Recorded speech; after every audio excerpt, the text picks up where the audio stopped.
It's the first time I've seen my daddy in 33 years, too. And who is your daddy? Napoleon.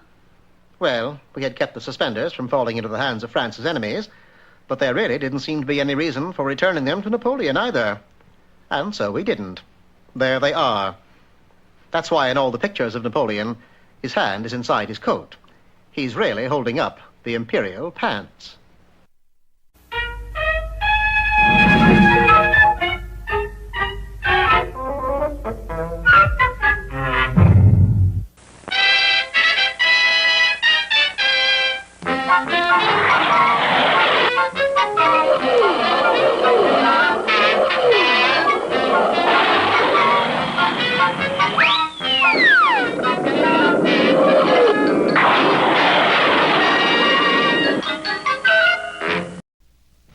In trying to rediscover their secret rocket fuel, Rocky and Bullwinkle have been threatened by two moon men who will go to any lengths to keep Earth tourists from cluttering up the surface of the moon, even to scrooching our heroes if need be. And if that weren't bad enough, when the boys were on their way home, the two spies, Boris and Natasha, received their latest instructions. Don't tell me, let me guess. I'll bet it says, kill moose, right? Right. Okay. But in front are two more words. Do not. Do not kill moose. Oh, Boris, you impetuous boy, what have you done? Better yet, what will you do? Save him! I've got to save him! Boris raced to beat the heavy safe to the ground, and he won. Almost. The heavy safe drove him into the ground like a tent stake. Bullwinkle's keen mind knew instantly what had happened. Hey, up there! You dropped your safe. Boris, where are you? Here. Boris, darling, you're alive. This is living. In the next few days, the boys worked like demons, measuring, sifting, rolling, baking. And the results were tremendous. 7-layer cheesecakes, hot fudge strudel, an acre of cinnamon pizzas, and 200 pounds of peanut brittle. Unfortunately, none of it would explode. Golly, Bullwinkle, people are depending on us. The world's waiting for our discovery. That recipe is locked in your brain somewheres. It is? Yep. All we gotta do is figure how to get it out. Hey, I got it. Hypnosis. Hypnosis? You'll be hypnotized, and while you're asleep, you'll tell us the recipe. I'm gonna talk in my sleep? Yeah. Swell. Usually I just snore. We'll get the world's greatest hypnotist to come here and... Who is it? It is I, Swami Ben Boris, world's greatest hypnotist. This is my assistant. Haven't we met before? Were you ever in Cairo? No. Well, that's it then. Neither was I. Now let's get to work. Shucks, you can't hypnotize me. I got too much brain power. I'm just a...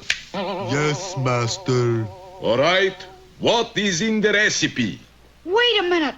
You'll have to leave now. This is top secret stuff. Oh, don't worry. I won't listen. On my honor as a genuine Swami. What about the lady? She doesn't speak English, do you, dear? Of course not. Well, maybe she better put her fingers in her ears anyway. Okay. At last the formula will be mine. Now, Mr. Moose, tell me everything you know. So Bullwinkle told them everything he knew, all about his early days in the Minnesota woods, his days at the Philpott School for Exceptional Children, and he was exceptional, being the only student with antlers. His experiences in the Army, where he served 3 years as a hat rack in the Officers Club. On and on he went without stopping for 12 hours. But true to their promise, Boris and Natasha didn't hear a word. The steady drone had long since sent them to dreamland. Unfortunately, it had done the same thing to Rocky. And so when Bullwinkle finally got to Grandma's recipe, the only people who heard it weren't people at all, but the two moon men. Did you hear that, Gidney? Yes, Clyde. It's exactly the formula we use. Oh, boy! Can I scrooch him now? Yes, Clyde. You can scrooch him now. Don't fail to see our next episode, The Scrooched Moose.